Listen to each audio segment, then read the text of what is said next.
Hello YouTube, it's Michael here. Sorry it's been a while since I've done a video.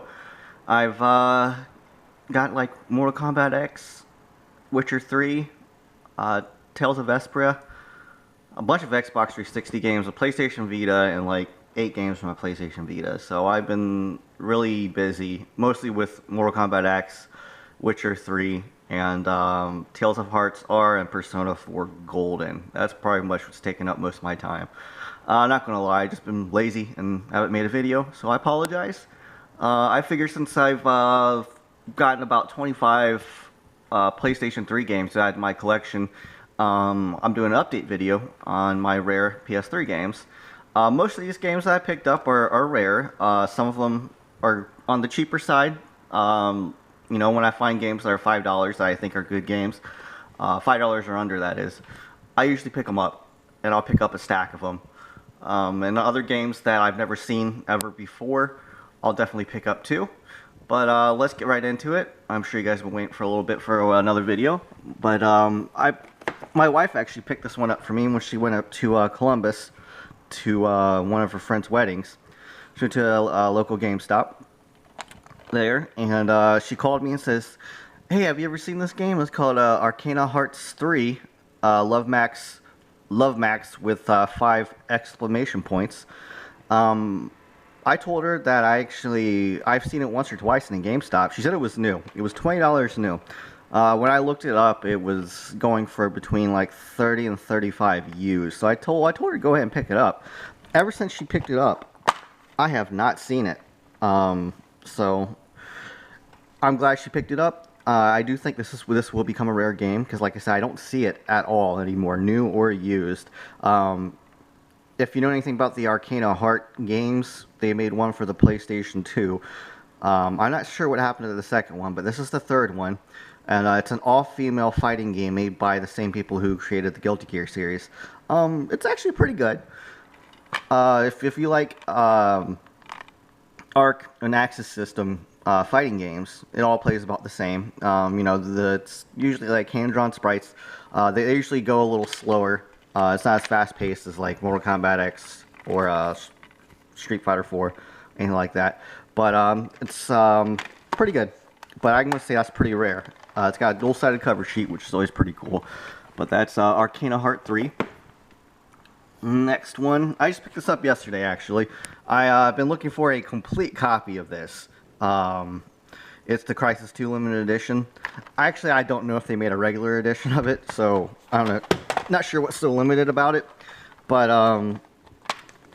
it was $5. I thought, why not? I played this before, back when it first came out, and it was $55, and it was not worth $55 to me to keep. So I figured I'd pick it up for that price. This game, a little more on the pricier side. It was $20 used, and it's called Deadly Premonition Director's Cut. Deadly Premonition was a survival horror game for the Xbox 360. I don't see this one too awful much. I see a handful every now and then, but it's not real common at all. It's pretty basic survival horror. The graphics aren't great. It's got kind of a slow gameplay, but I heard once you get into it, it can get a lot better. So I'm going to try to give this one a little extra time. I play this for about 30 minutes. I like to give games about an hour before I really judge them, but it was interesting, and this is definitely, I think, a rare game in my eyes. Hey. And the next game, I don't see too awful much. Again, I see it about as often as the Deadly Premonition, and that's Deception 4 Blood Ties. If you know anything about the Deception series, I think the first one came out on PS1. It might have been the second one, but they're trap games. Like, you set up traps to kill people and stuff. Kind of interesting premise. Graphics are a little bit older than I like. Even though this was a game that was released later in the PS3 game's life cycle, you can tell because it's got this blue border now, and these blue border games are like really late in the PS3. Like, they've come out like pretty recently, like in the last year. So it's a pretty new game. This was $17 used. But I think it'll become rare down the road. It's kind of a niche game. This next one's kind of in the same realm. It's a later released PS3 game because of the blue border. It's called Drakengard III. They did make a limited edition of this. That one is a little more pricey and stuff. This one was actually $20 new. That's why I picked it up. It was I played Drakengard 1 and 2, and I like them. I've heard okay things about this. The only gripes I've heard about are the last boss in this. So I still managed to pick it up for 20 bucks. I thought it was for 20 bucks. So I'm not sure if I showed these or not. I know I picked up Fear 2 and Fear 3 pretty recently. But I'll just show the Trilogy. I've been looking for the Trilogy complete. And I'm going to say, other than Fear 3, I have a hard time fighting the first two Fears. And these are both $5 a piece. They're survival horror shooters. Kind of in the same realm of Jericho, if you ever remember that game, but they're much better than Jericho. But it's, like I said, I actually had a hard time finding these complete and in good condition. Fear 3 was $10. But just to complete the set, I was like, screw it. I'll just get it for the $10. So, but I actually think that the Fear games will become a little more collectible down the road. They're more uncommon than anything. I won't call them really that rare, but definitely uncommon. I picked this game up just because I do own the both the games for PS2, so it took me a while to actually pick this up. This was like $18 used, and since I already own both the games, I wasn't in a real rush to get this, even though it's a remaster. But still waiting on the Last Guardian. This one, I'm not sure how rare it will become, just because people who haven't played the games, this was a great way to be able to play the games and own them. So actually, I think it sold decently. This is probably more uncommon again. I don't actually see it that often anymore. You know, I'll see a copy every now and then. And this one I don't see that often anymore, and that's the Journey Collector's Edition. It's got Flow, Flower, and Journey on it, and then it's got like 3 extra little mini games. It's interesting. I actually haven't popped it in yet, but I've seen gameplay of it. These games have won awards and stuff. I think it's a pretty cool compilation of games. So again, this was about in the $20 range. I think it was $17. It might have been $20. But a lot of these games, I try to pick up for less than $20. So, but if this will be a little bit collectible. I think a lot of people downloaded these games, and this is the only physical version I think there is. It's only on PlayStation. Again, with some of the other games I've shown, they've only been on PlayStation. Like I believe Drakengard 3, Deception 4, and Arcana Heart 3. Deadly Premonition Director's Cut's only on PlayStation 3, but the first one's on 360, and that's where it originated from, actually. This one, I'm trying to find a complete copy. And this was the only complete copy I've seen in the GameStop in a while, in decent shape, not all stickered up. Forgot to take the stickers off. I'm usually pretty good about that. But again, you can see I paid $5 for it. I see the second and third one, I see the third one a lot. I see the second one not as often. I definitely don't see the first one that often. This was one of the first games for PS3, because I remember picking this up when I first got my PS3, about a year after probably it came out. So it's like it was released in the first year probably of the PS3.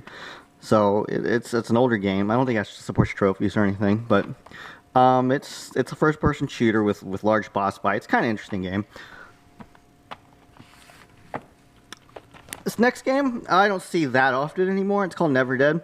This one was $7, and I kind of hemmed and hawed on this one for a couple of months at least now, and the more and more I hemmed and hawed on it, the less and less I saw it, so I just picked it up. It wasn't like mind-blowingly fun to me, but it was okay. I've played it before. This one I've been looking for forever, freaking Overlord 2, and I found Overlord 1, Overlord 2, and another game that I'll show next. all at the same GameStop, and this was $10. I was super happy to pay $10 for it. I've been looking for a complete copy for the longest freaking time. Like, ever since I've been looking for one, I've not seen a complete copy, and that's probably been eight months to a year since I've been looking for Overlord 2. And I traveled to quite a bit of GameStops. And I found this one at the same GameStop called Painkiller Hell and Damnation Uncut. It's got the original Painkiller. It's got Painkiller Hell and Damnation, made by Nordic Games. It's pretty, I've actually never ever seen a physical copy of this. I looked it up. It's not expensive, but like I said, you know, I'll travel to, you know, 4 GameStops a week, which I think is quite a bit. And I've never ever seen this, ever, in my life. I think it came out 2 years ago, maybe.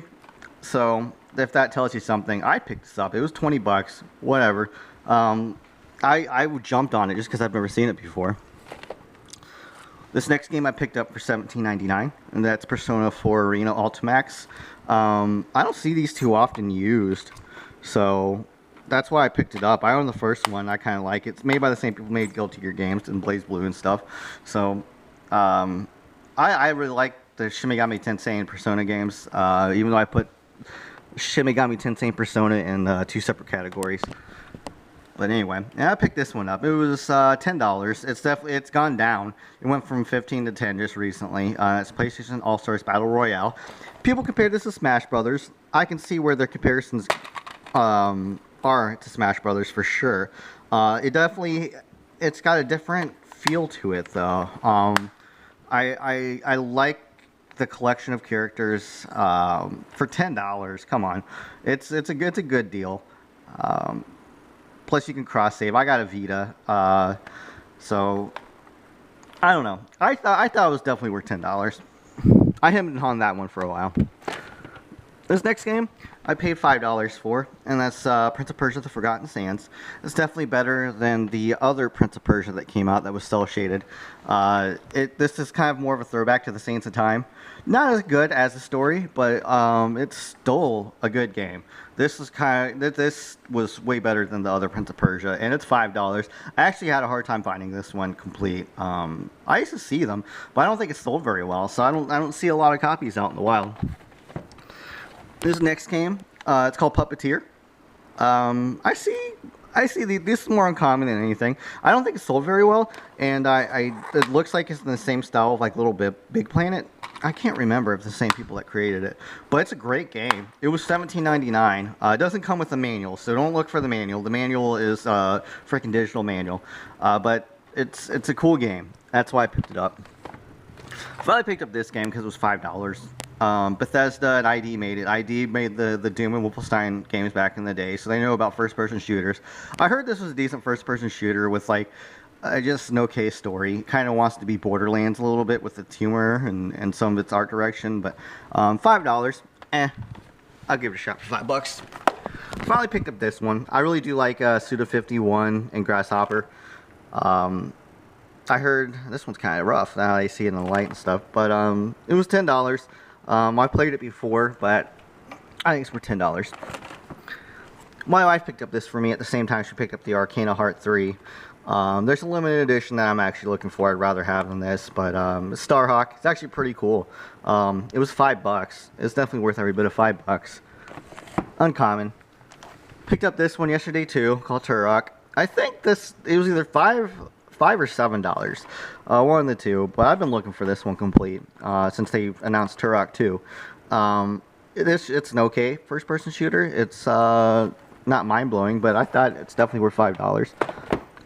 This one was also $5, and that's Warhammer Space Marine.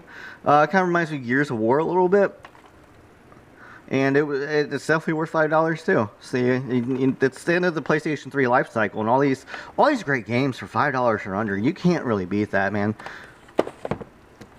And then last but not least is Yakuza 4.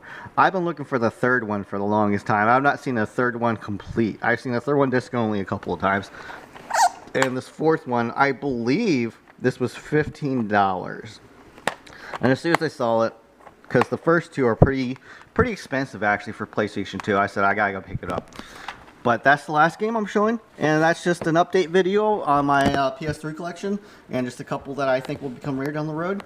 So again, I apologize for taking so long, and thanks for watching, and I'll see you again, guys. Bye.